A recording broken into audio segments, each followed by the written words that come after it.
ನಮಸ್ಕಾರ. Doctor M Thippeswamy, ಸಹಾಯಕ ಪ್ರಾಧ್ಯಾಪಕರು, ಅರ್ಥಶಾಸ್ತ್ರ ವಿಭಾಗ, ಸರ್ಕಾರಿ ಪ್ರಥಮ ದರ್ಜೆ ಕಾಲೇಜು, ಕೊರಟಗೆರೆ.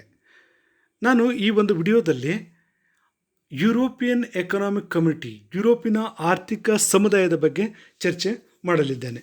ಕಳೆದ ವಿಡಿಯೋದಲ್ಲಿ ನಾನು ಆರ್ಥಿಕ ಸಂಘಟನೆ ಅಂದ್ರೇನು, ಅದರ ಅರ್ಥ ಏನನ್ನು ತಿಳಿಯಪಡಿಸುತ್ತದೆ, ಆರ್ಥಿಕ ಸಂಘಟನೆಯ ಅನುಕೂಲತೆಗಳೇನು, ಹಾಗೆಯೇ ಆರ್ಥಿಕ ಸಂಘಟನೆಯ ಈ ಒಂದು ವಿಧಾನಗಳು ಯಾವುವು ಅನ್ನೋದ್ರ ಬಗ್ಗೆ ಚರ್ಚೆ ಮಾಡೋದ್ರ ಜೊತೆಗೆ ಪ್ರೊಫೆಸರ್ ಜೇಕಬ್ ವೈನರ್ ಅವರ ಸುಂಕಕೂಟ ಸಿದ್ಧಾಂತದ ಬಗ್ಗೆನೂ ಕೂಡ ಚರ್ಚೆ ಮಾಡಿದ್ದೀವಿ.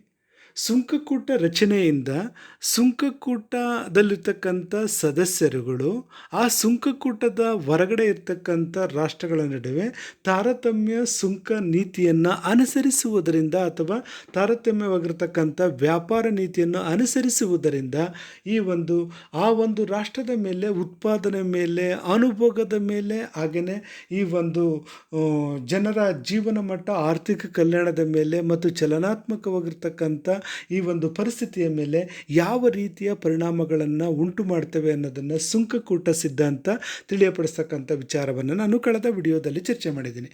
ಈಗ ಯುರೋಪಿನ ಆರ್ಥಿಕ ಸಮುದಾಯದ ಬಗ್ಗೆ ಚರ್ಚೆ ಮಾಡಲಿದ್ದೇನೆ. ಈಗಾಗಲೇ ಹೇಳಿರೋ ಪ್ರಕಾರ ಮುಕ್ತ ವ್ಯಾಪಾರ ಮತ್ತು ರಕ್ಷಣಾ ವ್ಯಾಪಾರ ನೀತಿಯ ನಡುವೆ ಸೂಕ್ಷ್ಮ ಸಮನ್ವಯವನ್ನು ಸಾಧಿಸ್ತಕ್ಕಂಥ ಒಂದು ಪ್ರಯತ್ನಗಳು ನಡೀತಾ ಇದ್ದಾವೆ. ಅಂದರೆ ಮುಕ್ತ ವ್ಯಾಪಾರ ನೀತಿ ಮತ್ತು ರಕ್ಷಣಾ ವ್ಯಾಪಾರ ನೀತಿ ನಡುವೆ ಸೂಕ್ತವಾಗಿರ್ತಕ್ಕಂಥ ಒಂದು ಸಮನ್ವಯ. ಮುಕ್ತ ವ್ಯಾಪಾರ ನೀತಿ ಅನುಸರಕ್ಕೆ ಜಾರಿಗೆ ತಂದರೂ ಕೂಡ ತನ್ನದೇ ಆಗಿರ್ತಕ್ಕಂಥ ಸಮಸ್ಯೆಗಳು ಉಟ್ಕೊಳ್ತವೆ. ರಕ್ಷಣಾ ವ್ಯಾಪಾರ ನೀತಿಯನ್ನು ಅನುಸರಿಸಿದ್ರೂ ಕೂಡ ಹಲವಾರು ರೀತಿಯ ಸಮಸ್ಯೆಗಳು ಹುಟ್ಕೊಳ್ತವೆ. ಇವೆರಡರ ನೀತಿಯ ನಡುವೆ ಸಮನ್ವಯವನ್ನು ಸಾಧಿಸ್ತಕ್ಕಂಥ ಒಂದು ಪ್ರಯತ್ನಗಳು ಜಾಗತಿಕ ಮಟ್ಟದಲ್ಲಿ ನಡೀತವೆ.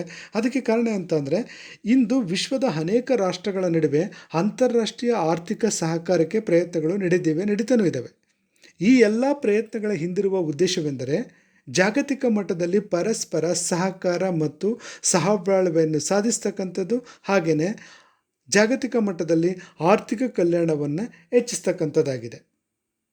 ಜಗತ್ತಿನಾದ್ಯಂತ ಮುಕ್ತ ವ್ಯಾಪಾರ ನೀತಿಯನ್ನು ಜಾರಿಗೊಳಿಸಿ ಪರಸ್ಪರ ಅನುಕೂಲಗಳನ್ನು ಪಡೀತಕ್ಕಂಥದ್ದು ಕಷ್ಟಕರವಾಗಿದೆ.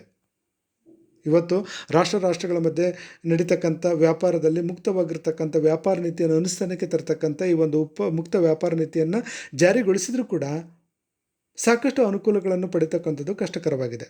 ಹಾಗೆಂದು ಪೂರ್ಣ ರಕ್ಷಣಾ ವ್ಯಾಪಾರ ನೀತಿಗೆ ಮಾರು ಹೋಗುವುದು ಕೂಡ ಸೂಕ್ತವಾಗಿರ್ತಕ್ಕಂಥ ಒಂದು ಪರಿಸ್ಥಿತಿ ಇಲ್ಲ. ಯಾಕೆಂದರೆ ರಕ್ಷಣಾ ವ್ಯಾಪಾರ ನೀತಿಯನ್ನು ಅನುಸರಿಕೆ ತಂದಿದ್ದೇ ಆದರೆ ರಾಷ್ಟ್ರಗಳ ಮಧ್ಯೆ ಈ ಒಂದು ಸುಂಕಗಳ ಹೆಸರಲ್ಲಿ, ಕೋಟಾಗಳ ಹೆಸರುಗಳಲ್ಲಿ ಹಲವಾರು ನಿರ್ಬಂಧಗಳನ್ನು ವಿಧಿಸಿದರೂ ಕೂಡ ಅದರಿಂದ ಏನು ಕೂಡ ಅಂತಾರಾಷ್ಟ್ರೀಯ ಮಟ್ಟದಲ್ಲಿ ಸಹಕಾರವನ್ನು ಸಾಧಿಸೋದಕ್ಕೆ ಸಾಧ್ಯ ಆಗೋದಿಲ್ಲ ಮತ್ತು ರಾಷ್ಟ್ರಗಳ ಮಧ್ಯೆ ವೈಷಮ್ಯ ಉಂಟಾಗಿ ಯುದ್ಧದಂಥ ಒಂದು ಪರಿಸ್ಥಿತಿಗಳು ನಿರ್ಮಾಣ ಆಗೋದಕ್ಕೆ ಕಾರಣ ಆಗುತ್ತೆ. ಇದರಿಂದಾಗಿ ಕೊನೆಯ ಪಕ್ಷ ಪ್ರಾದೇಶಿಕ ಮಟ್ಟದಲ್ಲಾದರೂ ಮುಕ್ತ ವ್ಯಾಪಾರಕ್ಕೆ ಒತ್ತು ಕೊಟ್ಟು, ಮುಕ್ತ ವ್ಯಾಪಾರ ನೀತಿಗೆ ಒತ್ತು ಕೊಟ್ಟು ಅಂತಾರಾಷ್ಟ್ರೀಯವಾಗಿ ರಕ್ಷಣಾ ನೀತಿಯನ್ನು ಅನುಸರಿಸುವ ಪ್ರಯೋಗಗಳು ನಡೀತವೆ. ಅಂತಹ ಒಂದು ಪ್ರಯೋಗದ ಅತ್ಯುತ್ತಮವಾಗಿರ್ತಕ್ಕಂಥ ಉದಾಹರಣೆ ಎಂದರೆ ಯುರೋಪಿನ ಆರ್ಥಿಕ ಸಮುದಾಯವಾಗಿದೆ. ಅಂದರೆ ಇದರ ಉದ್ದೇಶ ಏನಪ್ಪ ಅಂತಾರೆ, ಪ್ರಾದೇಶಿಕ ಮಟ್ಟದಲ್ಲೇ ಮುಕ್ತ ವ್ಯಾಪಾರ ನೀತಿಗೆ ಒತ್ತು ಕೊಟ್ಟು ಅಂತಾರಾಷ್ಟ್ರೀಯವಾಗಿ ರಕ್ಷಣಾ ವ್ಯಾಪಾರ ನೀತಿಯನ್ನು ಅನುಸರಿಸ್ತಕ್ಕಂಥ ಒಂದು ಪ್ರಯೋಗ. ಆ ಒಂದು ಪ್ರಯೋಗದ ಅತ್ಯುತ್ತಮವಾಗಿರ್ತಕ್ಕಂಥ ಉದಾಹರಣೆ ಅಂತಾರೆ ಯುರೋಪಿನ ಆರ್ಥಿಕ ಸಮುದಾಯ ಅಂತ ನಾವು ಹೇಳ್ತೀವಿ. ಇಂಥ ಒಂದು ಪ್ರಾದೇಶಿಕ ಒಕ್ಕೂಟದಲ್ಲಿ ಮುಕ್ತ ಹಾಗೂ ರಕ್ಷಣಾ ವ್ಯಾಪಾರ ನೀತಿಯನ್ನು ಏಕಕಾಲದಲ್ಲಿ ಅನುಸರಿಸಲಾಗುತ್ತದೆ. ಅಂದರೆ ಒಕ್ಕೂಟದ ಸದಸ್ಯ ರಾಷ್ಟ್ರಗಳ ನಡುವಿನ ವ್ಯಾಪಾರ ಸುಂಕರಹಿತವಾಗಿರುತ್ತದೆ. ಆದರೆ ಒಕ್ಕೂಟದ ಹೊರಗಿನ ದೇಶಗಳ ಜೊತೆಗೆ ರಕ್ಷಣಾ ವ್ಯಾಪಾರ ನೀತಿಯನ್ನು ಅನುಸರಿಸಲಾಗುತ್ತದೆ. ಹೀಗೆ ಮುಕ್ತ ವ್ಯಾಪಾರ ನೀತಿ ಮತ್ತು ರಕ್ಷಣಾ ವ್ಯಾಪಾರ ನೀತಿಯ ಸಂಯೋಜನೆಯಿಂದ ತಯಾರಿಸಿರ್ತಕ್ಕಂಥ ಒಂದು ಪ್ರಯತ್ನವೇ ಯುರೋಪಿನ ಆರ್ಥಿಕ ಸಮುದಾಯ ಆಗಿದೆ. ಈ ಒಂದು ಯುರೋಪಿನ ಆರ್ಥಿಕ ಸಮುದಾಯ 1957ರಲ್ಲಿ ರೋಮ್ನಲ್ಲಿ ಮಾಡಿಕೊಂಡ ಒಪ್ಪಂದದ ಅನ್ವಯ ಯುರೋಪಿನ ಆರ್ಥಿಕ ಸಮುದಾಯ ಅಸ್ತಿತ್ವಕ್ಕೆ ಬಂದಿದೆ. ಪ್ರಾರಂಭದಲ್ಲಿ ಪೂರ್ವ ಯುರೋಪಿನ ದೇಶಗಳಾದ France, Germany, Italy, Belgium, Luxembourg ಮತ್ತು ನೆದರ್ಲ್ಯಾಂಡ್ ದೇಶಗಳು ಸೇರಿಕೊಂಡು ಈ ರೀತಿಯ ಆರ್ಥಿಕ ಸಮುದಾಯವನ್ನು ರಚನೆ ಮಾಡಿಕೊಂಡು ಪ್ರಾರಂಭದಲ್ಲಿ ಯಾವ ರಾಷ್ಟ್ರಗಳು ಅಂತಾರೆ, ಪರ್ಟಿಕ್ಯುಲರಾಗಿ ಈ ಒಂದು ಪೂರ್ವ ಯುರೋಪಿನ ದೇಶಗಳಾದ France, Germany, Italy, Belgium, Luxembourg ಮತ್ತು ನೆದರ್ಲ್ಯಾಂಡ್ ದೇಶಗಳು ಸೇರಿಕೊಂಡು ಈ ರೀತಿಯ ಒಂದು ಆರ್ಥಿಕ ಸಮುದಾಯವನ್ನು ರಚನೆ ಮಾಡಿಕೊಂಡು ಇದು 1958ರಲ್ಲಿ ಕಾರ್ಯಾರಂಭ ಮಾಡಿತು. ಯಾವುದು? ಯುರೋಪಿನ ಆರ್ಥಿಕ ಸಮುದಾಯ. EEC means European Economic Committee was founded in 1957 under the Treaty of Rome by France, Germany, Italy, Belgium, Luxembourg and Netherlands. ನಂತರ 1973ರಲ್ಲಿ ಬ್ರಿಟನ್, ಐರ್ಲೆಂಡ್ ಮತ್ತು ಡೆನ್ಮಾರ್ಕ್ ದೇಶಗಳು ಈ ಒಂದು ಸಮುದಾಯವನ್ನು ಸೇರ್ಪಡೆಗೊಂಡವು. ಮತ್ತು 1981ರಲ್ಲಿ ಗ್ರೀಸ್ ಹಾಗೂ 1984ರಲ್ಲಿ ಪೋರ್ಚುಗಲ್ ಮತ್ತು ಸ್ಪೇನ್ ದೇಶಗಳು ಈ ಒಂದು ಸಮುದಾಯವನ್ನು ಸೇರಿಕೊಂಡವು. ಆನಂತರ 1995ರಲ್ಲಿ ಸ್ವೀಡನ್, ಫಿನ್ಲ್ಯಾಂಡ್ ಮತ್ತು ಆಸ್ಟ್ರಿಯಾ ದೇಶಗಳು ಕೂಡ ಯುರೋಪಿನ ಆರ್ಥಿಕ ಸಮುದಾಯಕ್ಕೆ ಸೇರ್ಪಡೆಗೊಂಡವು.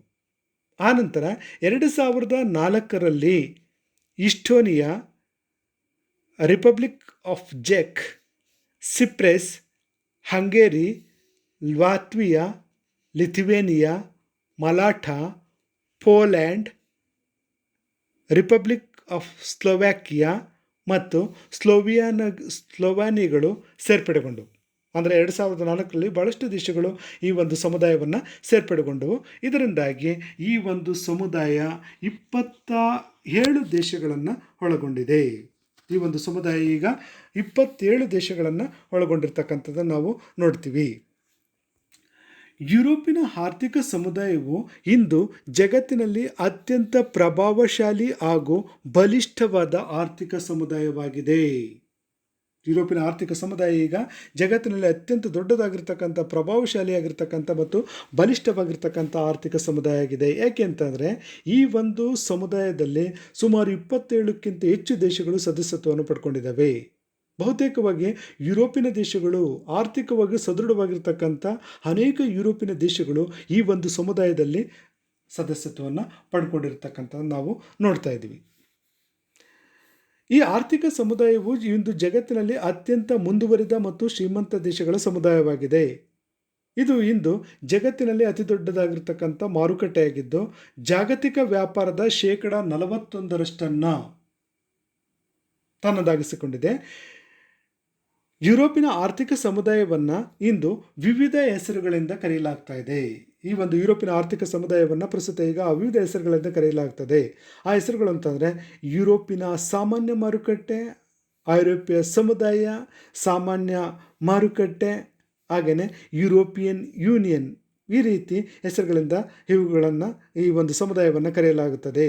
European common market, European community, common market and European union. ಈ ರೀತಿ ವಿವಿಧ ಹೆಸರುಗಳಿಂದ ಈ ಒಂದು ಸಮುದಾಯವನ್ನು ಕರೆಯಲಾಗ್ತದೆ.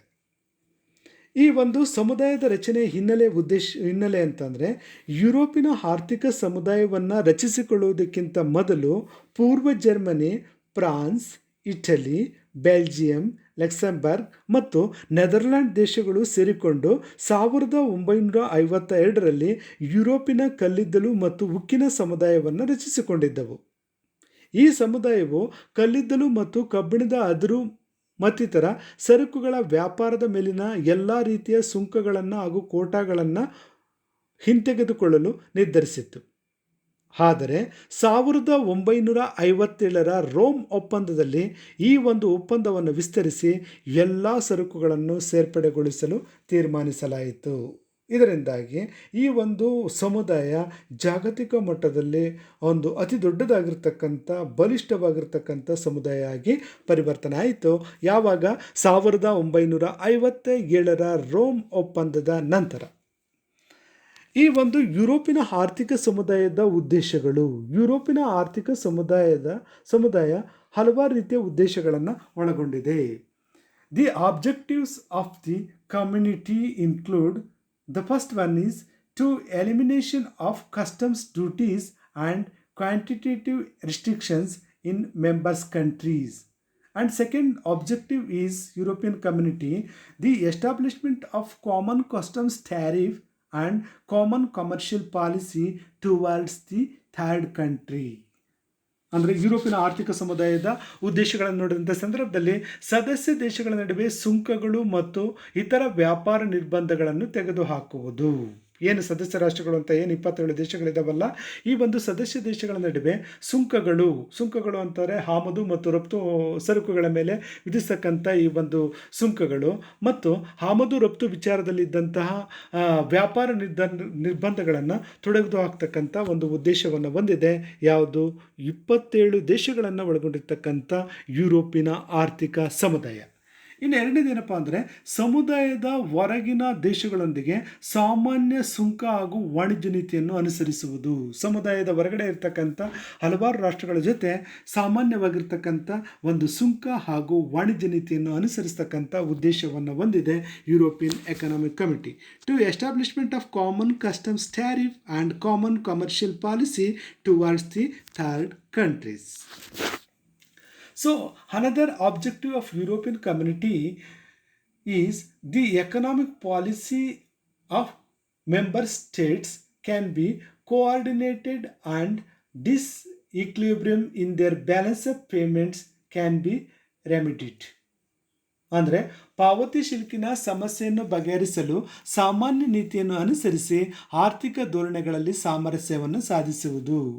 ಯುರೋಪಿನ ಆರ್ಥಿಕ ಸಮುದಾಯದಲ್ಲಿ ಕೆಲವೊಂದು ದೇಶಗಳು ಪಾವತಿ ಶಿಲ್ಕಿನ ಅಸಮತೋಲನವನ್ನು ಸಮಸ್ಯೆಯನ್ನು ಎದುರಿಸಿದ್ದಾವೆ. ಏಕೆ ಅಂತಂದರೆ ಆ ರಾಷ್ಟ್ರಗಳ ಈ ಒಂದು ಆಮದುಗಳ ಪ್ರಮಾಣ ರಫ್ತುಗಳ ಪ್ರಮಾಣಕ್ಕಿಂತ ಹೆಚ್ಚಿನದಾಗಿದೆ. ಆ ಕಾರಣದಿಂದಾಗಿ ಆ ಒಂದು ರಾಷ್ಟ್ರಗಳು ಪಾವತಿ ಶಿಲ್ಕಿನ ಅಸಮತೋಲನ ಸಮಸ್ಯೆಯನ್ನು ಎದುರಿಸಿದ್ದಾವೆ. ಈ ಒಂದು ಸಮಸ್ಯೆಯನ್ನು ನಿವಾರಿಸುವ ಸಲುವಾಗಿ ಸಾಮಾನ್ಯ ನೀತಿಯನ್ನು ಅನುಸರಿಸತಕ್ಕಂಥ ಒಂದು ಉದ್ದೇಶವನ್ನು ಹೊಂದಿದೆ. ಹಾಗೆಯೇ ಮುಕ್ತ ವ್ಯಾಪಾರ ನೀತಿಯಿಂದ ನಿರುದ್ಯೋಗ ಮತ್ತಿತರ ಸಮಸ್ಯೆಗಳಿಗೆ ಸಿಲುಕುವ ಕಾರ್ಮಿಕರ ಹಿತರಕ್ಷಣೆಗೆ ಯುರೋಪಿನ ಸಾಮಾಜಿಕ ನಿಧಿಯನ್ನು ಸ್ಥಾಪಿಸುವುದು ಇನ್ನೊಂದು ಉದ್ದೇಶ. ಅಂದರೆ ಮುಕ್ತ ವ್ಯಾಪಾರ ನೀತಿಯಿಂದ 27 ದೇಶಗಳು ಏನು ಸದಸ್ಯತ್ವವನ್ನು ಪಡ್ಕೊಂಡಿದ್ದಾವಲ್ಲ, ಈ ಒಂದು ರಾಷ್ಟ್ರಗಳ ನಡುವೆ ಮುಕ್ತವಾಗಿರ್ತಕ್ಕಂಥ ವ್ಯಾಪಾರ ನೀತಿಯನ್ನು ಅನುಸರಿಸ್ತಕ್ಕಂಥ ಒಂದು ಪ್ರಕ್ರಿಯೆಯಿಂದ ಉಂಟಾಗ್ತಕ್ಕಂಥ ಸಮಸ್ಯೆಗಳು.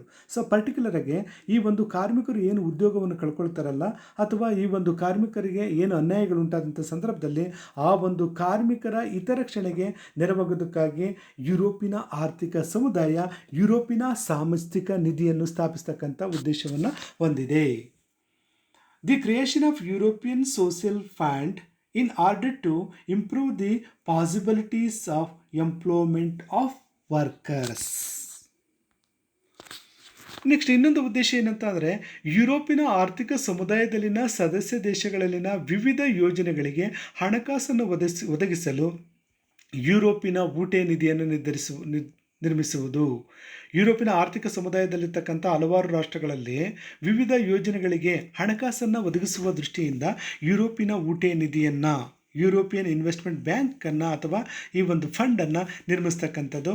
ಹಾಗೆಯೇ ತಮ್ಮ ತೆರಿಗೆ ಹಣಕಾಸು ಮತ್ತು ಸಾಮಾಜಿಕ ಭದ್ರತಾ ಧೋರಣೆಗಳಲ್ಲಿ ಸಾಮರಸ್ಯವನ್ನು ಸಾಧಿಸುವುದು. The association of overseas countries to promoting jointly economic and social development. ಅಂದರೆ ಹಣಕಾಸು ಮತ್ತು ಸಾಮಾಜಿಕ ಭದ್ರತೆಗೆ ಸಂಬಂಧಪಟ್ಟಂತೆ ಈ ಒಂದು ಧೋರಣೆಗಳಲ್ಲಿ ಸಾಮರಸ್ಯವನ್ನು ಸಾಧಿಸುವ ಉದ್ದೇಶವನ್ನು ಹೊಂದಿದೆ ಯಾವುದು? ಯುರೋಪಿನ ಆರ್ಥಿಕ ಸಮುದಾಯ. ಹಾಗೆಯೇ ಇನ್ನಿತರ ಈ ಒಂದು ಉದ್ದೇಶಗಳು ಅಂತಾರೆ ಕೃಷಿ, ಸಾರಿಗೆ ಮತ್ತು ಕೈಗಾರಿಕೆಗಳಲ್ಲಿನ ಪೈಪೋಟಿ ವಿಚಾರದ ಬಗ್ಗೆ ಸಾಮಾನ್ಯ ನೀತಿಯನ್ನು ಅನುಸರಿಸುವುದು. ಸದಸ್ಯ ರಾಷ್ಟ್ರಗಳ ಈ ಒಂದು ಕೃಷಿ ವಿಚಾರಕ್ಕೆ ಸಂಬಂಧಪಟ್ಟಂತೆ, ಸದಸ್ಯ ರಾಷ್ಟ್ರಗಳ ಈ ಒಂದು ಸಾರಿಗೆ ವಿಚಾರಕ್ಕೆ ಸಂಬಂಧಪಟ್ಟಂತೆ, ಹಾಗೆಯೇ ಸದಸ್ಯ ರಾಷ್ಟ್ರಗಳನ್ನು ಕೈಗಾರಿಕೆಗಳ ಪೈಪೋಟಿ ವಿಚಾರಗಳಿಗೆ ಸಂಬಂಧಪಟ್ಟಂತೆ ಒಂದು ಸಾಮಾನ್ಯ ನೀತಿಯನ್ನು ಅನುಸರಿಸ್ತಕ್ಕಂಥದ್ದು ಯುರೋಪಿನ ಆರ್ಥಿಕ ಸಮುದಾಯದ ಇನ್ನೊಂದು ಉದ್ದೇಶವಾಗಿದೆ. To adoption of common policy in spare of transportation, agriculture and industrial cooperation. ಹಾಗೆಯೇ ಸಮುದಾಯದೊಳಗಡೆ ಮುಕ್ತ ಉತ್ಪಾದನಾಂಗ ಚಲನೆಗೆ ಅವಕಾಶ ಕಲ್ಪಿಸುವುದು. ಏನು ಯುರೋಪಿನ ಆರ್ಥಿಕ ಸಮುದಾಯ ಅಂತಕ್ಕಂಥದ್ದು ಏನಿದೆಯಲ್ಲ, ಈ ಒಂದು ಯುರೋಪಿನ ಆರ್ಥಿಕ ಸಮುದಾಯದಲ್ಲಿ ಪೂರ್ವ ಯುರೋಪಿನ ರಾಷ್ಟ್ರಗಳಿದ್ದಾವೆ, ಹಾಗೆಯೇ ಪಶ್ಚಿಮ ಯುರೋಪಿನ ರಾಷ್ಟ್ರಗಳಿದ್ದಾವೆ. ಈ ಒಂದು ಪೂರ್ವ ಮತ್ತು ಪಶ್ಚಿಮ ಯುರೋಪಿನ ರಾಷ್ಟ್ರಗಳ ನಡುವೆ ಉತ್ಪಾದನಾಂಗಗಳು ಮುಕ್ತ ಚಲನೆಗೆ ಅವಕಾಶವನ್ನು ಕಲ್ಪಿಸಿಕೊಡ್ತಕ್ಕಂಥ ಒಂದು ಉದ್ದೇಶವನ್ನು ಹೊಂದಿದೆ. To elimination restrictions as between members country to freedom of movements of factors like labor, capital and organization. ಹಾಗೆಯೇ ಇನ್ನೊಂದು ಉದ್ದೇಶ ಅಂತಾರೆ ಸಾಮಾನ್ಯ ಕಾನೂನು ನಿರ್ಬಂಧಗಳನ್ನು ಸ್ಥಾಪಿಸುವುದು. ಯುರೋಪಿನ ಆರ್ಥಿಕ ಸಮುದಾಯ ವ್ಯವಸ್ಥಿತ ರೀತಿಯಲ್ಲಿ ನಡೆಸಿಕೊಂಡು ಹೋಗುವ ದೃಷ್ಟಿಯಿಂದ ಒಂದು ಸಾಮಾನ್ಯವಾಗಿರ್ತಕ್ಕಂಥ ಒಂದು ಕಾನೂನನ್ನು ಸ್ಥಾಪಿಸ್ತಕ್ಕಂಥ ಉದ್ದೇಶವನ್ನು ಹೊಂದಿದೆ. Establishment of loss restrictions. So ಈ ರೀತಿ ಯುರೋಪಿನ ಆರ್ಥಿಕ ಸಮುದಾಯವು ಆ ಒಂದು ರಾಷ್ಟ್ರಗಳ ಆರ್ಥಿಕ ಕಲ್ಯಾಣವನ್ನು ಹೆಚ್ಚು ಮಾಡೋದಕ್ಕಾಗಿ ಜಾಗತಿಕ ಮಟ್ಟದಲ್ಲಿ ಶಾಂತಿ ಸುವ್ಯವಸ್ಥೆಯನ್ನು ಕಾಪಾಡುವ ದೃಷ್ಟಿಯಿಂದ ಈ ಒಂದು ಉದ್ದೇಶಗಳನ್ನು ಒಳಗೊಂಡಿದೆ. ಹಾಗೆಯೇ ಯುರೋಪಿನ ಆರ್ಥಿಕ ಸಂಘಟನೆಯ ಬಗ್ಗೆ ನಾವು ಡಿಸ್ಕಷನ್ ಮಾಡ್ತಕ್ಕಂಥ ಸಂದರ್ಭದಲ್ಲಿ ಯುರೋಪಿನ ಆರ್ಥಿಕ ಸಮುದಾಯದ ಪ್ರಧಾನ ಕಚೇರಿ ಇರ್ತಕ್ಕಂಥದ್ದು ಬ್ರಸೆಲ್ಸ್ನಲ್ಲಿ. ಯುರೋಪಿನ ಆರ್ಥಿಕ ಸಮುದಾಯದ ಪ್ರಧಾನ ಕಚೇರಿ ಇರ್ತಕ್ಕಂಥದ್ದು ಬ್ರಸೆಲ್ಸ್ನಲ್ಲಿ. ಈ ಒಂದು ಸಮುದಾಯದ ಪ್ರಮುಖ ಆಡಳಿತ ಅಂಗವು ಯುರೋಪಿಯನ್ ಕೌನ್ಸಿಲ್ ಆಗಿದೆ. ಈ ಒಂದು ಸಮುದಾಯದ ಪ್ರಮುಖ ಆಡಳಿತ ಅಂಗ ಯುರೋಪಿಯನ್ ಕೌನ್ಸಿಲ್ ಆಗಿದೆ. ಈ ಒಂದು ಕೌನ್ಸಿಲ್ಗೆ ಸಹಾಯ ನೀಡಲು 9 ಜನ ಸದಸ್ಯರಿರುವ ಒಂದು ಯುರೋಪಿಯನ್ ಕಮಿಷನ್ ಕೂಡ ರಚನೆಯಾಗಿದೆ. ಸದಸ್ಯ ದೇಶಗಳ ನಡುವಿನ ವಿವಾದಗಳನ್ನು ಇತ್ಯರ್ಥಗೊಳಿಸಲು ಒಂದು ನ್ಯಾಯಾಲಯ ಕೂಡ ಅಸ್ತಿತ್ವಕ್ಕೆ ಬಂದಿದೆ. ಯುರೋಪಿನ ಈ ಒಂದು ಸಮುದಾಯದಲ್ಲಿರ್ತಕ್ಕಂಥ ರಾಷ್ಟ್ರಗಳ ನಡುವೆ ಉಂಟಾಗ್ತಕ್ಕಂಥ ಪರಸ್ಪರ ವಿವಾದಗಳನ್ನು ಬಗೆಹರಿಸುವ ದೃಷ್ಟಿಯಿಂದ ಏನು ರಚನೆಯಾಗಿದೆ, ಈ ಒಂದು ನ್ಯಾಯಾಲಯ ಅಂತಕ್ಕಂಥದ್ದು ರಚನೆ ಆಗಿದೆ. The organisation European economic committee organisation the following is the organisation setup of the European Union. So European council and European commission. ಯುರೋಪಿನ ಆರ್ಥಿಕ ಸಮುದಾಯ ಇರತಕ್ಕಂಥದ್ದು ಈ ಒಂದು ಬ್ರಸೆಲ್ಸ್ನಲ್ಲಿ. ಈ ಒಂದು ಸಮುದಾಯದ ಪ್ರಮುಖ ಆಡಳಿತ ಅಂಗವು ಯುರೋಪಿಯನ್ ಕೌನ್ಸಿಲ್ ಆಗಿದೆ. ಇದರಲ್ಲಿ ಎಲ್ಲ ಸದಸ್ಯ ದೇಶಗಳ ಒಬ್ಬ ಸದಸ್ಯನಿರುತ್ತಾನೆ. ಇದು ದಿನನಿತ್ಯದ ಎಲ್ಲ ಕೆಲಸಗಳನ್ನು ಕೂಡ ನಡೆಸಿಕೊಂಡು ಹೋಗುವುದಲ್ಲದೆ ಕಾರ್ಯ ನಿಯಮಗಳು ಮತ್ತು ಹೊಸ ಕಾಯ್ದೆಗಳನ್ನು ಸೃಷ್ಟಿ ಮಾಡುವ ಕಾರ್ಯದಲ್ಲಿ ತೊಡಗಿರುತ್ತದೆ. ಹಾಗೆಯೇ ಕೌನ್ಸಿಲ್ಗೆ ಸಹಾಯ ನೀಡಲು 9 ಜನ ಸದಸ್ಯರಿರುವ ಒಂದು ಯುರೋಪಿಯನ್ ಕಮಿಷನ್ ಕೂಡ ರಚಿಸಲಾಗಿದೆ. ಪಾವತಿ ಶಿಲ್ಕಿನ ಪರಿಸ್ಥಿತಿಯನ್ನು ನೋಡಿಕೊಳ್ಳಲು ಒಂದು ಹಣಕಾಸು ಸಮಿತಿ, ಇದರ ಜೊತೆಗೆ ಆರ್ಥಿಕ ಮತ್ತು ಸಾಮಾಜಿಕ ಸಮಸ್ಯೆಯೂ ಇದೆ. ಸದಸ್ಯ ದೇಶಗಳ ನಡುವೆ ವಿವಾದಗಳನ್ನು ಇತ್ಯರ್ಥಗೊಳಿಸಲು ಒಂದು ನ್ಯಾಯಾಲಯ ಕೂಡ ಅಸ್ತಿತ್ವಕ್ಕೆ ಬಂದಿದೆ. ಇದನ್ನು ನಾವೇನಂತ ಕರಿತೀವಿ, ಯುರೋಪಿನ ಆರ್ಥಿಕ ಸಮುದಾಯದ ಸಂಘಟನೆ ಅಂತ ಹೇಳ್ತೀವಿ. ಹೀಗೆ ಯುರೋಪಿನ ಆರ್ಥಿಕ ಸಮುದಾಯ ಇದು ಜಗತ್ತಿನಲ್ಲಿ ಅತಿ ದೊಡ್ಡದಾಗಿರ್ತಕ್ಕಂಥ ಒಂದು ಆರ್ಥಿಕ ಸಮುದಾಯ ಅಂತಲೇ ನಾವು ಹೇಳ್ತೀವಿ. ಈ ಒಂದು ಸಮುದಾಯ ಮುಕ್ತ ವ್ಯಾಪಾರಕ್ಕೆ ಒತ್ತು ಕೊಟ್ಟು ಅದರ ಜೊತೆಗೆ ರಕ್ಷಣಾ ವ್ಯಾಪಾರ ನೀತಿಗೂ ಒತ್ತು ಕೊಡುವ ದೃಷ್ಟಿಯಿಂದ ಈ ಒಂದು ಸಮುದಾಯ ರಚನೆಯಾಗಿದೆ. ಈ ಒಂದು ಸಮುದಾಯದಲ್ಲಿ ಸುಮಾರು 27 ದೇಶಗಳು ಸದಸ್ಯತ್ವವನ್ನು ಪಡ್ಕೊಂಡಿದೆ. ಈ ಒಂದು ಸಮುದಾಯ ರಚನೆಯಾಗಿದ್ದು 1957ರ ರೋಮ್ ಒಪ್ಪಂದದ ಪ್ರಕಾರ. 1957ರಲ್ಲಿ ರೋಮ್ನಲ್ಲಿ ಪ್ರಮುಖ ರಾಷ್ಟ್ರಗಳು, ಪರ್ಟಿಕ್ಯುಲರ್ಗೆ ಪೂರ್ವ ಯುರೋಪಿನ ದೇಶಗಳಾದ France, Germany, Italy, Belgium, Luxembourg ಮತ್ತು ನೆದರ್ಲ್ಯಾಂಡ್ ದೇಶಗಳು ಸೇರಿಕೊಂಡು ಯುರೋಪಿನ ಆರ್ಥಿಕ ಸಮುದಾಯವನ್ನು ರಚನೆ ಮಾಡ್ಕೊಳ್ತವೆ. ಸೊ ಆನಂತರ 1958ರಲ್ಲಿ ಇದು ವ್ಯವಸ್ಥಿತ ರೀತಿಯಲ್ಲಿ ಕಾನೂನುಬದ್ಧವಾಗಿ ಅಸ್ತಿತ್ವಕ್ಕೆ ಬರುತ್ತೆ ಮತ್ತು 1973ರ ಜನವರಿಯಲ್ಲಿ ಯುರೋಪಿನ ಇನ್ನಿತರ ಪ್ರಮುಖ ದೇಶಗಳಾಗಿರ್ತಕ್ಕಂಥ ಬ್ರಿಟನ್, ಐರ್ಲೆಂಡ್ ಮತ್ತು ಡೆನ್ಮಾರ್ಕ್ ದೇಶಗಳು ಕೂಡ ಈ ಒಂದು ಸಮುದಾಯವನ್ನು ಸೇರ್ಪಡೆಗೊಳ್ಳುತ್ತವೆ. 1981ರಲ್ಲಿ ಗ್ರೀಸ್ ಹಾಗೂ ಪೋರ್ಚುಗಲ್ ದೇಶಗಳು ಮತ್ತು ಸ್ಪೇನ್ ದೇಶಗಳು ಈ ಒಂದು ಸಮುದಾಯವನ್ನು ಸೇರಿಕೊಳ್ತವೆ ಮತ್ತು 1995ರಲ್ಲಿ ಕೆಲವೊಂದು ರಾಷ್ಟ್ರಗಳು ಕೂಡ ಈ ಒಂದು ಸಮುದಾಯವನ್ನು ಸೇರ್ಪಡೆಗೊಳ್ತವೆ. ಹೀಗಾಗಿ ಈ ಯುರೋಪಿನ ಆರ್ಥಿಕ ಸಮುದಾಯದಲ್ಲಿ ಸುಮಾರು 27 ದೇಶಗಳು ಸದಸ್ಯತ್ವವನ್ನು ಪಡ್ಕೊಂಡಿರ್ತಕ್ಕಂಥದ್ದು ನಾವು ನೋಡ್ತಾ ಇದ್ದೀವಿ. ಈ ಯುರೋಪಿನ ಆರ್ಥಿಕ ಸಮುದಾಯವನ್ನು ನಾವು ಹಲವಾರು ಹೆಸರುಗಳಿಂದ ಕರಿತೀವಿ. ಯುರೋಪಿನ ಸಾಮಾನ್ಯ ಮಾರುಕಟ್ಟೆ ಅಂತಲೂ ಕರಿತೀವಿ, ಯುರೋಪಿನ ಸಮುದಾಯ ಅಂತಲೂ ಕೂಡ ಕರಿತೀವಿ, ಸಾಮಾನ್ಯ ಮಾರುಕಟ್ಟೆ ಅಂತ ಸಿಂಪಲ್ ಆಗಿ ಕಾಮನ್ ಮಾರ್ಕೆಟ್ ಅಂತಲೂ ಕೂಡ ನಾವು ಕರಿತೀವಿ. ಹಾಗೆಯೇ ಈ ಒಂದು ಯುರೋಪಿನ ಆರ್ಥಿಕ ಸಮುದಾಯವನ್ನು ಯುರೋಪಿಯನ್ ಯೂನಿಯನ್ ಅಂತಲೂ ಕೂಡ ನಾವು ಕರಿತೀವಿ. ಸೊ ಹೀಗೆ ಯುರೋಪಿನ ಆರ್ಥಿಕ ಸಮುದಾಯವನ್ನು ವಿವಿಧ ಹೆಸರುಗಳಿಂದ ನಾವು ಕರಿತೀವಿ. ಹಾಗೆಯೇ ಈ ಒಂದು ಯುರೋಪಿನ ಆರ್ಥಿಕ ಸಮುದಾಯದಲ್ಲಿರ್ತಕ್ಕಂಥ ಸುಮಾರು 27ಕ್ಕಿಂತ ಹೆಚ್ಚು ದೇಶಗಳಲ್ಲಿ ಆರ್ಥಿಕವಾಗಿ, ಸಾಮಾಜಿಕವಾಗಿ, ಶೈಕ್ಷಣಿಕವಾಗಿ ಹಲವಾರು ರೀತಿಯ ಬದಲಾವಣೆಗಳನ್ನು ತರೋದಕ್ಕಾಗಿ ಯುರೋಪಿನ ಆರ್ಥಿಕ ಸಮುದಾಯ ಹಲವಾರು ಉದ್ದೇಶಗಳನ್ನು ಹೊಂದಿದೆ. ಆ ಒಂದು ಉದ್ದೇಶಗಳು ಅಂತಾರೆ ಸದಸ್ಯ ದೇಶಗಳ ನಡುವೆ ಸುಂಕಗಳು ಮತ್ತು ಇತರ ವ್ಯಾಪಾರ ನಿರ್ಬಂಧಗಳನ್ನು ತೊಡೆದು ಹಾಕ್ತಕ್ಕಂಥದ್ದು ಮತ್ತು ಸಮುದಾಯದ ಹೊರಗಿನ ದೇಶಗಳೊಂದಿಗೆ ಸಾಮಾನ್ಯವಾಗಿರ್ತಕ್ಕಂಥ ಸುಂಕ ಹಾಗೂ ವಾಣಿಜ್ಯ ನೀತಿಯನ್ನು ಅನುಸರಿಸುವುದು, ಪಾವತಿ ಶುಲ್ಕನ ಸಮಸ್ಯೆಯನ್ನು ಬಗೆಹರಿಸಲು ಸಾಮಾನ್ಯ ನೀತಿಯನ್ನು ಅನುಸರಿಸಿ ಆರ್ಥಿಕ ಧೋರಣೆಗಳಲ್ಲಿ ಸಾಮರಸ್ಯವನ್ನು ಸಾಧಿಸ್ತಕ್ಕಂಥದ್ದು ಮುಕ್ತ ವ್ಯಾಪಾರ ನೀತಿಯಿಂದ ನಿರುದ್ಯೋಗ ಮತ್ತಿತರ ಸಮಸ್ಯೆಗಳಿಗೆ ಸಿಲುಕುವ ಕಾರ್ಮಿಕರ ಹಿತರಕ್ಷಣೆಗಾಗಿ ಯುರೋಪಿನ ಸಾಮಾಜಿಕ ನಿಧಿಯನ್ನು ಸ್ಥಾಪಿಸುವುದು.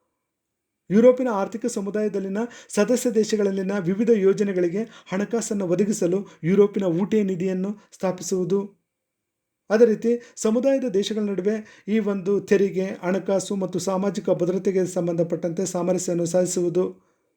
ಕೃಷಿ, ಕೈಗಾರಿಕೆ ಮತ್ತು ಕೈಗಾರಿಕೆಗಳಲ್ಲಿನ ಪೈಪೋಟಿ ವಿಚಾರದ ಬಗ್ಗೆ ಸಾಮಾನ್ಯ ನೀತಿಯನ್ನು ಅನುಸರಿಸುವುದು. ಸಮುದಾಯದ ಒಳಗಡೆ ಮುಕ್ತ ಉತ್ಪಾದನಾಂಗ ಚಲನೆಗೆ ಅವಕಾಶವನ್ನು ಕಲ್ಪಿಸುವುದು. ಈ ರೀತಿ ಹಲವಾರು ರೀತಿಯ ಉದ್ದೇಶಗಳನ್ನು ಹೊಂದಿದೆ ಯಾವುದು ಯುರೋಪಿನ ಆರ್ಥಿಕ ಸಮುದಾಯ. ಇಷ್ಟು ಈ ಒಂದು ಯುರೋಪಿನ ಆರ್ಥಿಕ ಸಮುದಾಯಕ್ಕೆ ಸಂಬಂಧಪಟ್ಟಂಥ ಹಲವಾರು ವಿಚಾರಗಳು. ಧನ್ಯವಾದಗಳು.